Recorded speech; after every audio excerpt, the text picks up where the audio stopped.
It's got to be a feeling like we're connected to something bigger than us, something bigger than us. And so that when you're connected to something bigger, the selfishness and the ego tends to take a seat on the side because it isn't about us. It's about my effect on other people. And when you realize that something's bigger than us, you'll withstand the adversity, the setbacks. It's time to get inside your own head. Begin with the psychology behind your behaviors and fuse it with an acute understanding of self-awareness, emotion, storytelling, body language, and more. Then look at it all through the lens of the latest neuroscience research, broken down to its most digestible form. And you've arrived.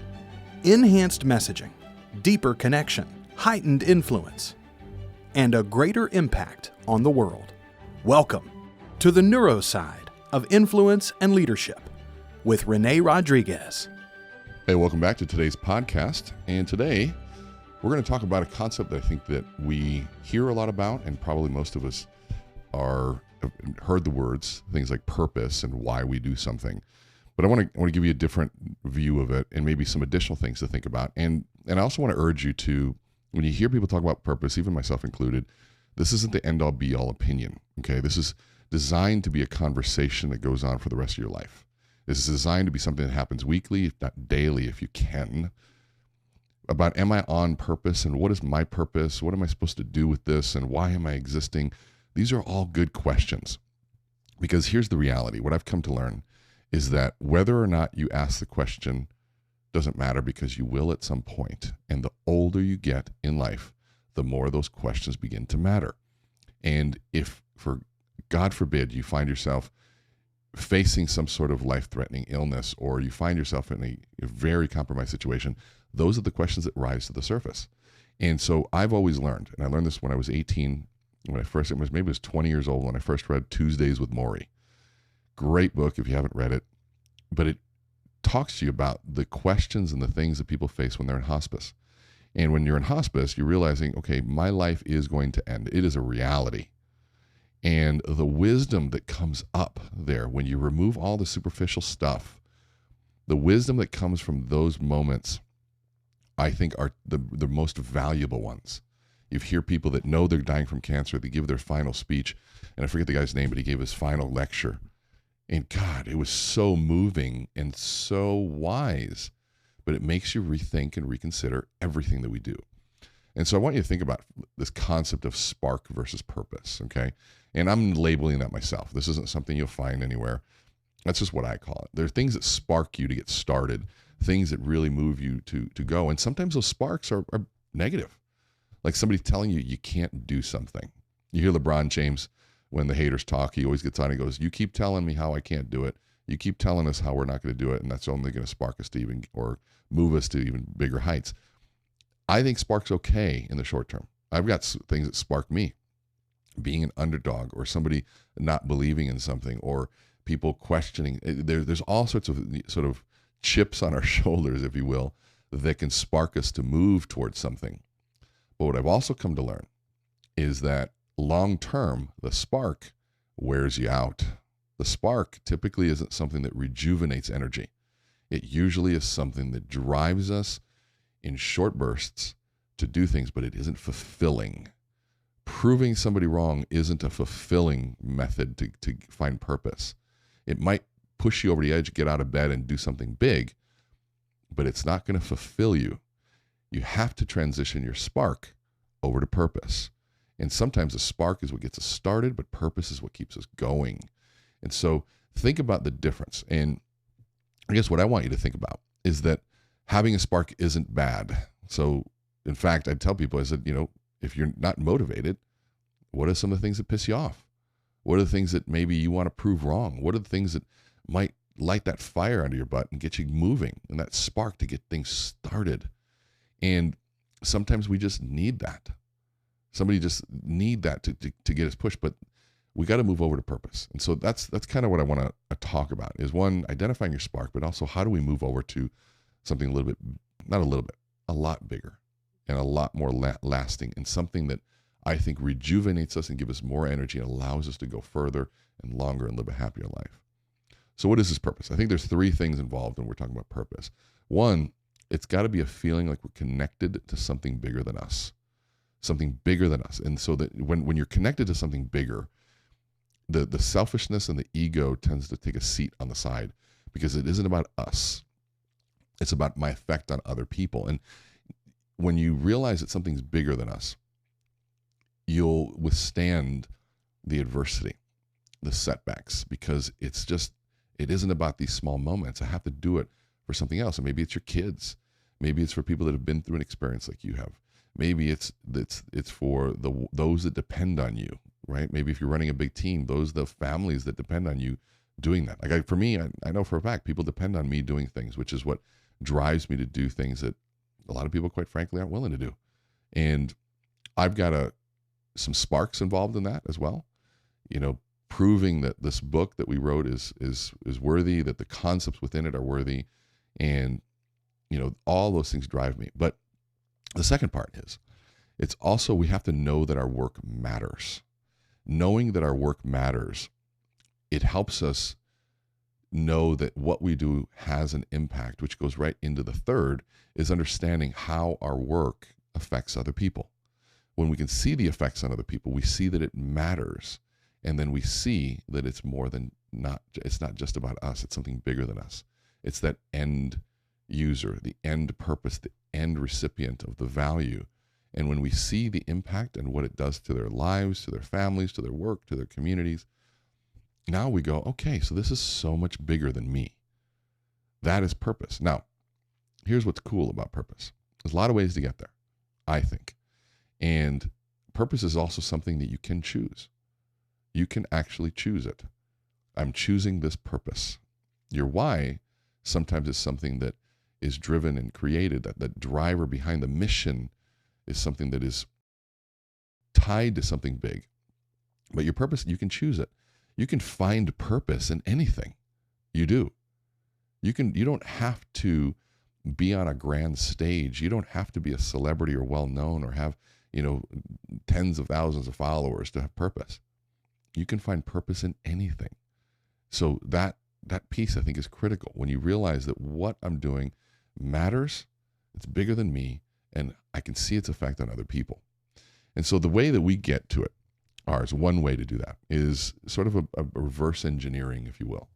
We have to take a look at who we are right now, because we are the product of so many different things that have happened to us in our life, a lot of which were formed when we were kids. That is just a reality. And when we can surrender to that reality, we can start taking a look at it and how it was. If I were to ask you what your values are, or what's important to you, your core values, that's a tough question to answer. And so the approach we always take is different, because the end product of knowing your values is following them and designing a life around them. And whether you're conscious about it or not, you have designed a life around the things that you value. So if I know that your end result of your values already exist, I'm going to jump to that, which is a question of what makes you unique. Okay. We had a whole podcast on what makes you unique. And when you think about the three things, let's say 3 to 5 things that make you unique, we know, let's say you believe in hard work, or you believe in generosity, or you believe in your faith, or you believe in giving, you believe in whatever it is that you believe in, helping people. That usually is a reflection of something that you value, a personal value of yours. Generosity, it might be faith, it might be whatever it is, purpose. When you look at that, you say, okay, since those values since those are my values, then the science says that those values are formed between the ages of 9 and 13. And so I go, okay, now don't get hung up on the time, by the way, the ages. This is just a place to look. Of all the places we can look, we're getting clues into a better place. And we found that it's a pretty good place to look. But don't get hung up on those ages. But let's say your value of caring about people. And we say, okay, if that's a value of yours, what you think is unique, then what happened between ages of 9 and 13 to make that a possibility and make that a reality right now? And so I asked 2 questions then. This is, remember, following the breadcrumbs. And so the question is, who was around and what happened? And in that moment, what we look for, one of 2 things, and sometimes both. One is either a lighthouse, the person that was that shining light that guided us, the one we said we want to be like them. They lived this. They were awesome. They affected us. They showed up for us. They did something to really affect us at that age to really feel like this is something that I like and I want to be more like. And we pursue a life that honors that. And sometimes, most often, we actually do that unconsciously. And the other thing we look for, because some people will tell us, I never really had anybody. Okay, that's a clue too. We call that the foghorn, right? The warning, like somebody didn't show up for us when we needed them. So we don't want to be that way. And then you know what's really cool? When someone didn't show up for us, or we didn't have that mentor, or something negative happened to us, is a lot of people, and I believe most people, actually start becoming that person. They start going after that reality. And they start really going into it saying, okay, how can I be the person that I needed during that time? Because when I can be that person that people needed during that time, maybe I can heal that past. Now, again, this isn't always conscious, but it becomes a purpose-driven thing. The purpose behind it is either honor or heal the past that we have. And a lot of times it's both too, where we honor the person that was there, we heal the ones that weren't, and we spend a life doing that. But what's really cool is when we switch that and we understand that now it's not about how, oh, poor me, life happened to me. Why did this happen? I got cancer at an early age. I was abused in this, or people didn't show up. I was picked last on the basketball team, or, my parents weren't really good. One person, my parents were meth addicts, and, there's so many horrific stories out there. But when you realize to say, okay, I can't change those things. I can't change them. So what can I do about that? If I can't change them, then what narrative could I choose around that? Well, maybe it's something that didn't happen to me. Well, maybe it's something that happened for me. And that concept is what we call AMPLIFY. And AMPLIFY is when you can start loving your life, the purpose behind it, why we exist. And then maybe taking a look and saying, maybe that happened so that I could build a compassion and empathy around this moment to help people through this time when somebody didn't help me. Think about how many of you listening are in the business of serving others, helping them through difficult transactions. Maybe it's a financial, mortgage, real estate, insurance. Maybe you're an entrepreneur that brings a solution to people's families. Maybe you're a business executive that is helping manage the complexity of a changing market, or helping people find purpose in their work as an executive. Whatever it is, what if you could help and find your purpose within that, to say, whatever it is that drives me now, there's a reason for it, and it usually happened because of something in my past, and saying, wow, now I get to live that, heal that, and honor that every single day with the people that I work with and my clients. That connection of those, that past and the current, is where I believe the strongest version of purpose is found. The challenge is how do you go back and look back and say, okay, one is finding that is what makes you unique. And then going back and say, well, what values were formed there? And then being able to say, okay, so because of those values being formed there, how is that affecting my life now? Why is it so critical though? Because right now there's a lot of studies that were done out there. And one that happened right after COVID found that 2 out of every 3 employees right now are reconsidering their purpose because of what happened. I mean, think about that. Like, that means just look around. It's 2 of the 3 people you see are thinking about, okay, what is my purpose? And I thought it was just this, but it's not. It's more than that, because people spend over 90,000 hours over their lifetime at work. 90,000. Like, that's insane. And if we think that I can separate my home value, my life and happiness from home and work, you can't. They are one and the same. And they do affect one another. If I'm miserable at home, I'm going to be affected at work. If I'm miserable at work, I'm going to be affected at home. And so you've got to be able to find something in there that serves something bigger than you. Right now, even the concept of employee engagement, which if you're in a business right now, the great resignation, they're calling it right now, because people are reconsidering, saying, you know what, maybe this doesn't fit my purpose. And maybe, I've seen how people are responding. My manager does not have me in best interest in mind. So I'm reconsidering that. With only 20% of my people at work right now only engaged. And engaged people, it means that they feel like their work matters. they're using their discretionary effort to solve problems, but they're truly engaged in their work, it's 20%. It's ridiculously low. And so people need to be able to connect with one another.